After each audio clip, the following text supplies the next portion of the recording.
This is a story from our very own Lagos, that city of dreams and broken promises, where the sound of generators mingles with the cries of hawkers, where love blooms in the most impossible places and dies in the most predictable ways. Some of you will see yourselves in this tale, some will remember someone you once loved, and all of you will understand why our elders say, when money enters through the door, love flies out through the window. So settle down. Let me tell you about Kemi and Tunde, two young hearts who thought love could conquer everything, even Lagos. Our story begins in Surulere, in one of those yellow Danfo buses that carry dreams and desperation in equal measure. Picture it now, the thick exhaust fumes mixing with the sweet scent of roasted plantain from the roadside, the conductor's voice cutting through the chaos. Oshodi, my two, enter with your change, oh. It was on such a bus on a Tuesday morning with heavy Lagos humidity that Kemi Adebayo first locked eyes with Oluwatunde Okafor. Kemi was 24 years old. She was pressed against the window, her nursing uniform crisp despite the heat. She worked at Lagos University Teaching Hospital, night shifts mostly, because that's when they needed her most and when the pay was slightly better. Her mother would always say she had healing hands, the kind that could calm a crying baby or soothe a fevered bro. But those same hands now trembled slightly as they held her phone, checking her account balance, 12,340 naira. Meanwhile, rent was 50,000 naira due in 10 days. Tunde sat 3 seats behind her, notebook balanced on his knees, scribbling furiously, even as the bus bounced over Lagos potholes that could swallow a small car. 26 years old, economics graduate from University of Benin. But graduation certificates don't fill empty stomachs in Lagos. He was working on a business proposal for a microfinance company, dreaming of the day he could help small businesses grow, maybe start something of his own. His worn leather shoes had holes that he covered with black marker every morning.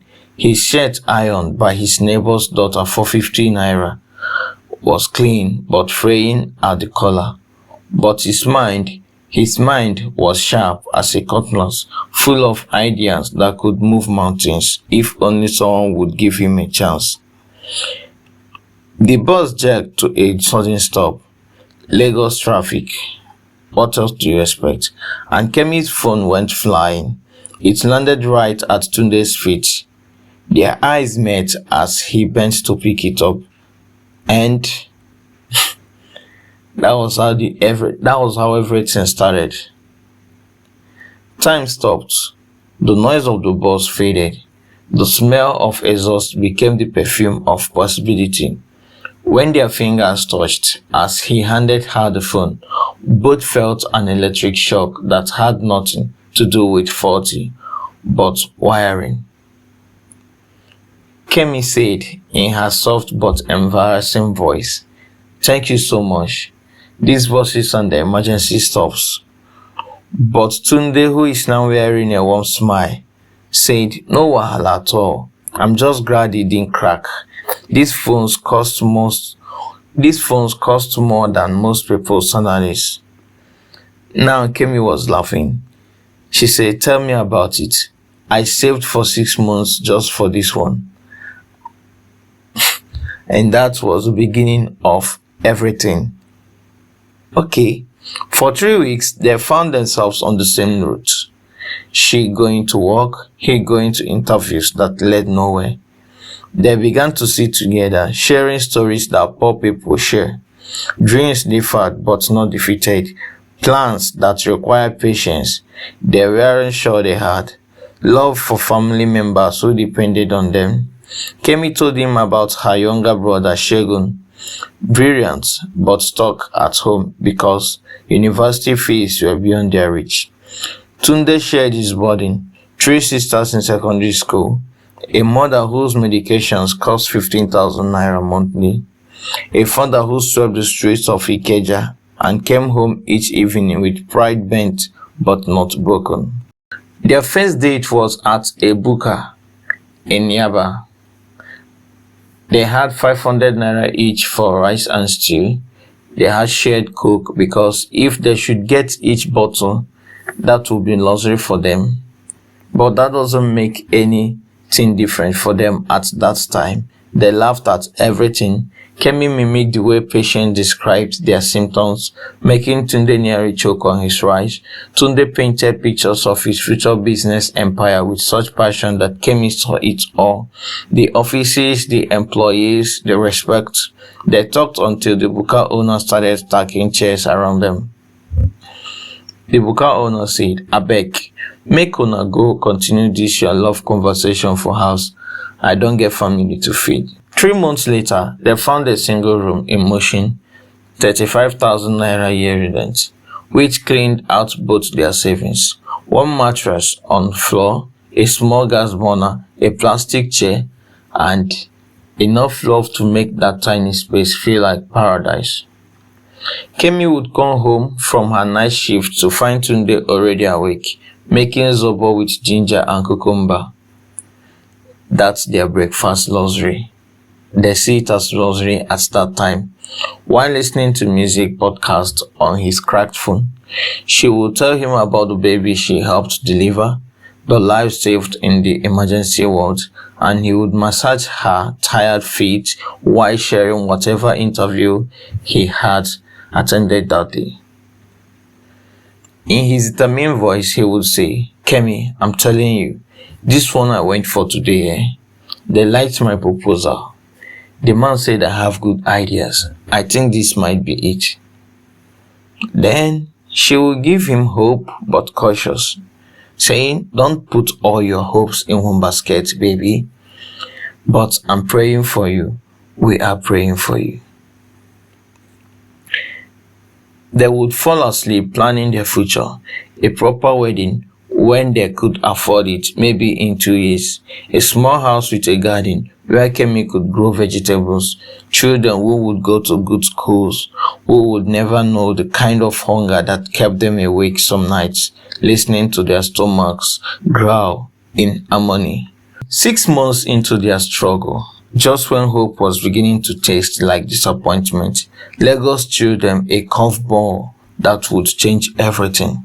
It was a Friday evening, the kind where NEPA had given them light for 3 consecutive hours, practically a miracle. Kemi was preparing beans and plantain when Tunde burst through their door, his face glowing like someone who has seen the future and found it golden.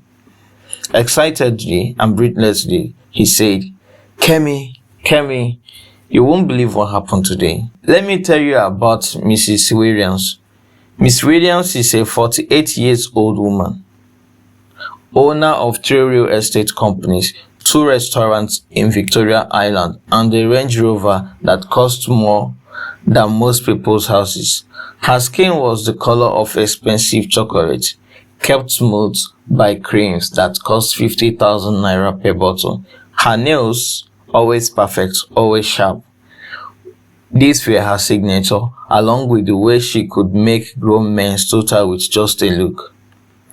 She had been at the banking conference where Tunde presented his microfinance proposal, while other investors saw a young man with good ideas, but no collateral. She saw something else entirely. So, while Tunde were describing the events of the day, excitedly he said to Kemi, this woman, Miss Williams, she wants to fund my entire proposal. Tunde, are you serious? Tunde said, dead serious. She said, I have vision that young men like me are the future of Nigeria's economy. She wants to meet again next week to discuss the details. But there was something Tunde didn't tell Kemi about that first meeting. Something he told himself wasn't important, just business. After the presentation, Mrs. Williams had asked him to stay behind. The conference room had emptied, leaving just the two of them and lingering scent of her expensive perfume. She said to him, "Mr. Okafor, walk with me to my car." Her Mercedes was parked outside, gleaming like a dark mirror. As they walked, she placed a hand on his arm, briefly, professionally but long enough for him to notice the warmth of her skin through his cheap shirt. She said to him, "I like to invest in people, not just ideas. I want to get to know you better. Can you come to my office next Friday? Say around 7 p.m. We can discuss your future over dinner." Well, Tunde felt something flutter in his stomach. Was it opportunity? Was it warning? He chose to call it excitement. And he said, "Of course, ma. I'll be there." Miss Williams smiled and said, "Tunde, dress well. First impressions are important, but second impressions, they are everything." Okay, that week, my people, that week changed everything. Tunde began to see their small room differently, not as their love nest, but as evidence of his failure. He looked at Kemi's worn nursing shoes and felt shame instead of pride. He watched her count coins for transportation and felt anger instead of solidarity. He said to himself, looking around their room, 20 million naira. We could move to Lekki. Kemi could quit those night shifts. My sisters could go to university. Mama could get the best treatment. He went out and bought a new shirt, 8,000 naira. He couldn't afford, and told Kemi it was for job interviews. Kemi was concerned, holding the receipt. She said, "Tunde, 8,000 naira for one shirt? That's our feeding money for 2 weeks." In defense and irritated, he said, "Kemi, you have to spend money to make money. You wouldn't understand business strategy." My people, do you hear it? This is the first crack in their foundation. You wouldn't understand. The phrase that kills more relationships than infidelity. Friday came like Judgment Day. Tunde arrived at Mrs. Williams' Victoria Island office at exactly 7 p.m. The building was 30 floors of glass and ambition, with a lobby that cost more to decorate than most people earn in a lifetime. Her office was on the 20th floor. Floor-to-ceiling windows showed Lagos sprawling below, like a grating circuit board. She was waiting for him, no longer in business attire, but in a flowing dress that hugged her curves like whispered promises. She welcomed Tunde. "Tunde, you look impressive. That shirt brings out your eyes." She made the welcome very intimate, with a very seductive and dangerous voice. She had ordered food from a restaurant that charged 15,000 naira per plate, more than Tunde and Kemi spent on food in a month. As they ate, she talked about business, about opportunities, about the loneliness of success. Miss Williams said, "You know what I like about ambitious young men? They are hungry, and hunger can be so attractive. The wine is 45,000 naira per bottle. It made everything seem possible. The city lights below made Lagos look magical instead of merciless, and when she moved closer to show him investment documents, her perfume clouded his judgment like incense. In her soft voice, she said close to Tunde's ear, "I believe in you, Tunde, but investment is about trust, complete trust. Can I trust you completely?" What happened next, my people, was as old as humanity itself.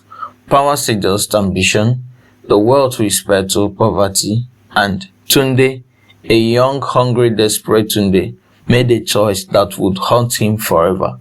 You all know what I mean? I don't need to explain everything to you guys. So, when he came home at 2 a.m., Kemi was waiting, sitting in their plastic chair, still in her hospital uniform. Tired and worried, she said to him, "How did the meeting go? You've been gone for 7 hours." Tunde was avoiding her eyes because guilt has been holding him all along. He said, "It went well, very well. We discussed many things, complex business matters you probably wouldn't understand. Out of curiosity, upon hearing you wouldn't understand." Kemi said, "Try me. I might surprise you with how much I understand." Tunde snapped, "Kemi, I'm tired. Can we not do this tonight? Some of us are trying to build a future instead of just complaining about the present." And with those words, the second crack appeared. Kemi felt it in her chest like a physical pain. The man she loved, the man who used to massage her tired feet and listen to her dreams, was looking at her like she was an obstacle instead of a partner. But the worst was yet to come, my people, because Miss Williams had made Tunde an offer that came with golden handcuffs. 2 million naira immediately to help with expenses while we finalize everything. And the promise of 18 million naira more. All he had to do was to be available whenever she needed him for business consultations, of course, dinner meetings, and weekend strategy sessions. Weekend strategy sessions. You all know what that is all about. Okay? She said to him over the phone, "Tunde, darling, I need you to come to my house on Saturday. We have important documents to review. Don't worry about your girlfriend. Tell her it's work, which technically it is. You're doing your job."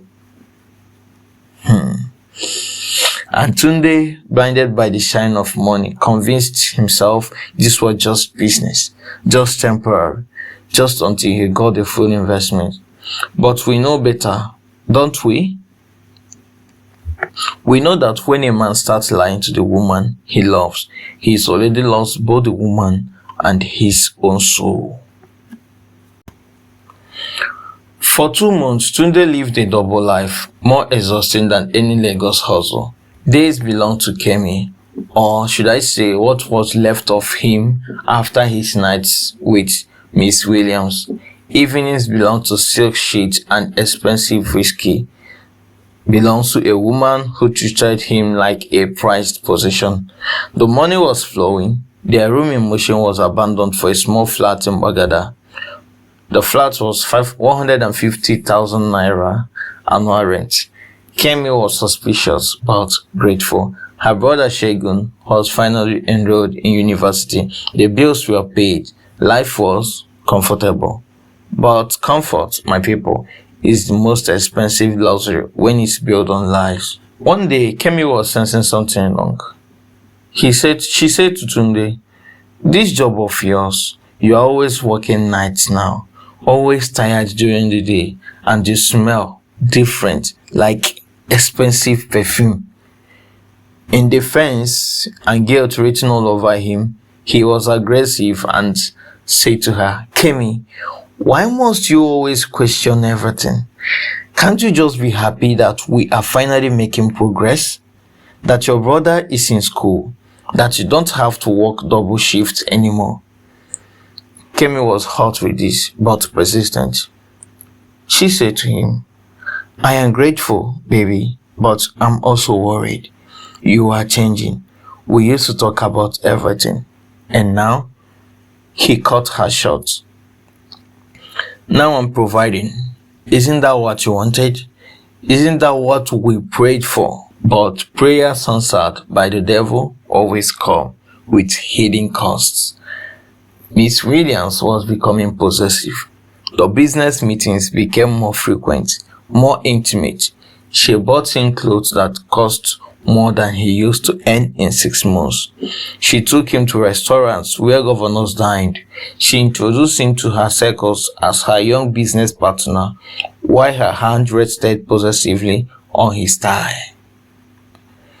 In a possessive and warning tone, she would say to him, Tunde, you understand our arrangement, don't you? Exclusivity is part of the package. I don't share my investment with anyone else. And Tunde, drowning in luxury but starving for self-respect, nodded like the kept man he had become. The unraveling began on a Wednesday night in December. Kemi had picked up an extra shift at the hospital. Old habits die hard. She wanted to save money for Christmas gifts. She was walking past the Radisson Blue Hotel in Victoria Island when she saw them. Tunde and a woman she didn't recognize, getting out of a Mercedes. The woman was stunning, elegant, expensive, and she was holding Tunde's hand the way Kemi used to hold it, like she owned him. Kemi followed them into the hotel restaurant, her heart pounding like a Lagos traffic. She watched from behind a pillar as Miss Williams fed Tunde oysters with her fingers, watched as she wiped wine from his lips with a napkin that cost more than Kemi's monthly salary, watched as her boyfriend, her partner, her future, smiled at another woman the way he used to smile at her. But the worst part, the absolute worst part, was when she heard their conversation. In an intimate and possessive voice, Miss Williams said to Tunde, Darling, I've been thinking, this girlfriend of yours, when are you going to end that? You can't build an empire while dragging dead weight behind you. Tunde was hesitant in response, and he called her by her native name. Aduni, it's complicated. We've been together for almost 2 years. Mrs. Williams was firm but cutting him, and I've been financing your dreams for 3 months.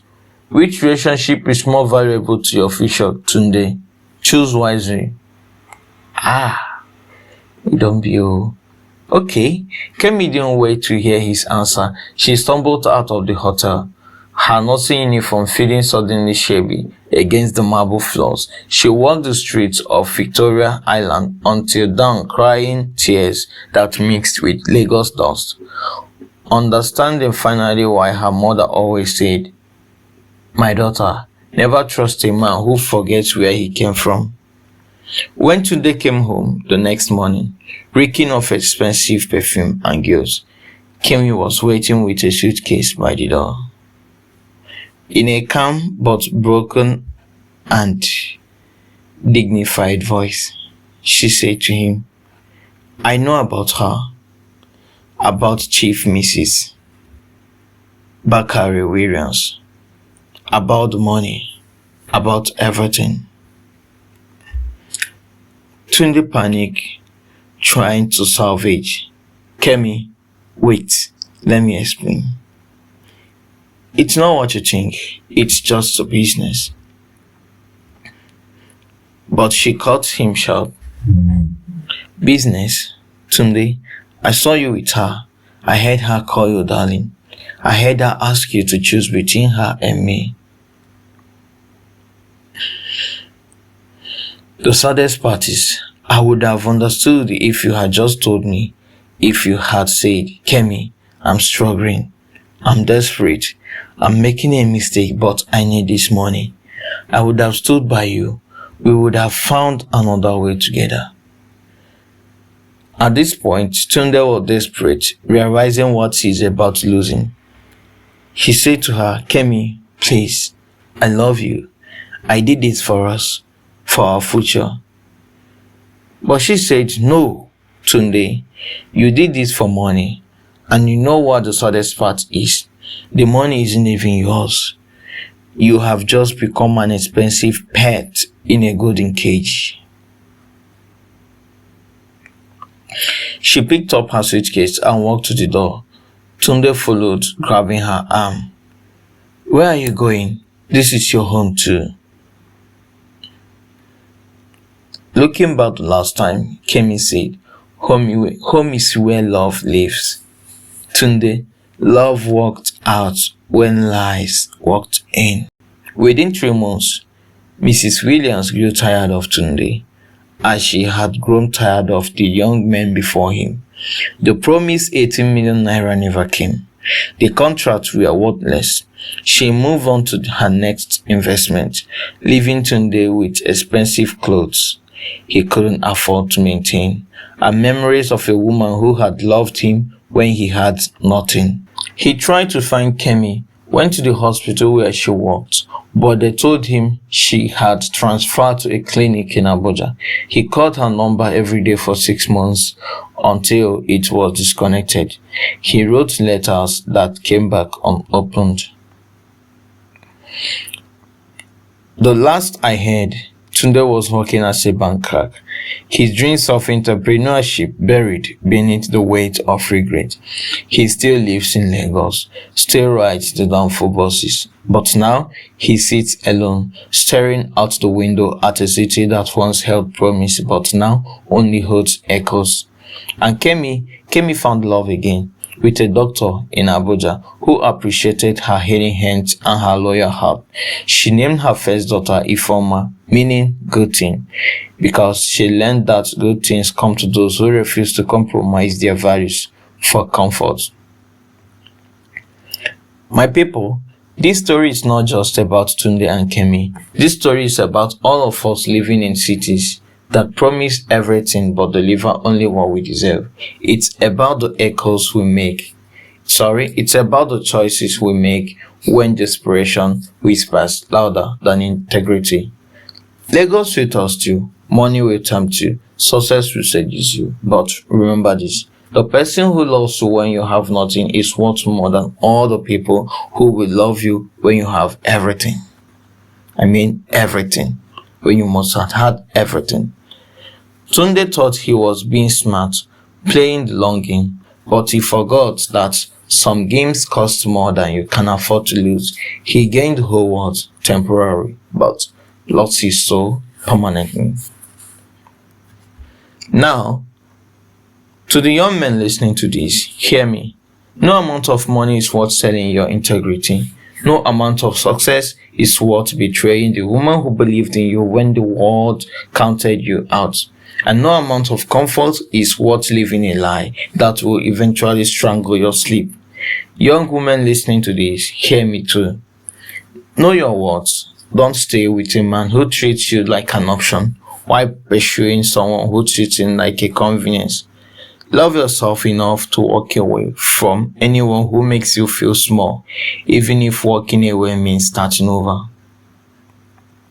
The streets of Lagos are littered with the broken dreams of people who chose shortcuts over straight paths. Don't let your story become another cautionary tale whispered in the dark.